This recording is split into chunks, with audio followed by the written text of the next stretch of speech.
জাহাঙ্গীরনগর বিশ্ববিদ্যালয় কেন্দ্রীয় শিক্ষার্থী সংসদ জাকসু ও হল সংসদ নির্বাচনের ভোট গণনা হঠাৎ করে বন্ধ ঘোষণা করা হয়েছে।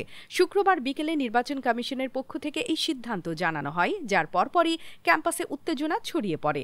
ভোট গণনা বন্ধের ঘোষণার পরপরই শিক্ষকরা একটি জরুরি সভার আহ্বান করেন।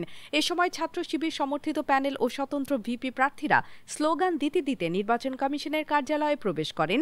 পরিস্থিতি হয়ে ওঠে উত্তপ্ত।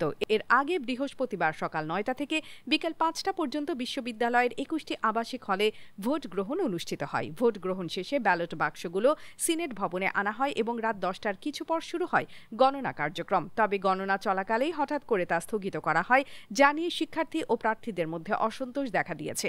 শুক্রবার বিকেলে নির্বাচন কমিশনের পক্ষ থেকে জানানো হয়, ২১টি আবাসিক হলের মধ্যে 18টির ভোট গণনা প্রায় শেষের পথে, তবে 3টি হলের গণনা এখনো বাকি রয়েছে। একটি অভিযোগের প্রেক্ষিতে মেশিন ব্রিড করার যে প্রক্রিয়াটা ছিল সেটা নির্বাচন কমিশন স্থগিত করেছে, আমি অবগত হয়েছি। এবং এই নির্বাচনের জায়গাটি, যেটা আমাদের জুলাই গণ অভ্যুত্থানের অধিকার ছিল, আমরা গণতন্ত্র পুনরুদ্ধারের সংগ্রামের জন্য সংগ্রাম করেছি, পুনরুদ্ধার করতে চেয়েছি।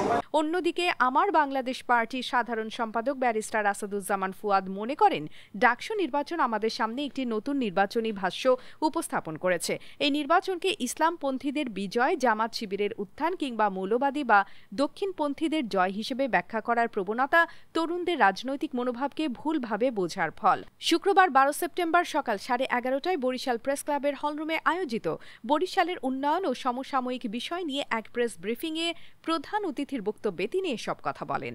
শিবিরের বিজয়, তারপরে হচ্ছে এই জঙ্গিবাদ, মৌলবাদের উত্থান, দক্ষিণপন্থীদের উত্থান, এইভাবে পড়ার চেষ্টা করা হচ্ছে।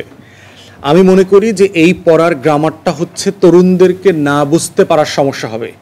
যেভাবে আওয়ামী লীগ গণ অভ্যুত্থানকে বলছে না, যেটা জামাত শিবিরের একটা ষড়যন্ত্র, এটা আমেরিকার একটা ষড়যন্ত্র, এটা ওই বিএনপি জামাত সবাই মিলে একটা ষড়যন্ত্র করছে। গণ অভ্যুত্থানকে যেভাবে আওয়ামী লীগ বুঝতে পারছে না, ডাকসু নির্বাচনকেও বিএনপি সহ অনেক বুদ্ধিজীবী বাম বলয়ের লোকরা, সকল সেকুলার লিবারেলরাও বুঝতে পারছে না। এইখানে দেখেন, আপনি শুধু জগন্নাথ হলের ভোটিং প্যাটার্নটা দেখেন, এবং একটা আলোচনা তর্কের মধ্যে আমরা প্রায় পড়ি যে আমরা যখন বলছি যে গণ অভ্যুত্থানের পরাজিত শক্তিদের নির্বাচনে রাজনীতিতে অংশগ্রহণ করবার অধিকার থাকতে পারে না, তখন প্রশ্ন আসে, তাহলে ইলেকশনটা ইনক্লুসিভ হবে কিনা?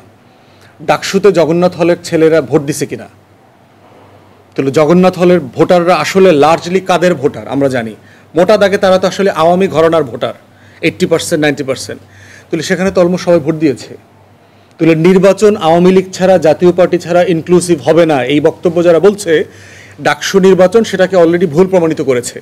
এবং ডাকসু নির্বাচনে ভোটের পার্সেন্টেজ দেখেন 78 পয়েন্ট সামথিং, 78+%, মানে জাতীয় নির্বাচনের যে অ্যাভারেজ সেটাকে তারা ওভারকাম করে ফেলছে। তো সেই জায়গায় আপনি দেখেন, এবং ভোট কাকে দিয়েছে? জগন্নাথ হল সবচেয়ে বেশি ভোট কারা পেয়েছে? শিবির পেয়েছে, 10টা ভোট পাইছে সর্বোচ্চ জগন্নাথ হলে। ছাত্রদল সবচেয়ে বেশি ভোট পেয়েছে, 1200+। মেঘমল্লার বসু, সে 1500+ ভোট পেয়েছে জিএস পদে। ছাত্রদলের এজিএস সবচেয়ে বেশি ভোট পেয়েছে। তাহলে এই যে অনেক রাজনৈতিক নেতা এই ডাকসু নির্বাচনকে জামাত শিবিরের আতাত, ছাত্রলীগের ভোটে জিতছে এই কথা বলার চেষ্টা করতেছে, সেটা তো জগন্নাথ হলের ভোটের গ্রামারটা পড়লেই বোঝা যাচ্ছে যে এটা আসলে ওই গ্রামারের মধ্যে পড়ে না। বরং জগন্নাথ হল প্রমাণ করেছে যে আওয়ামী লীগ ছাড়া নির্বাচন সম্ভব।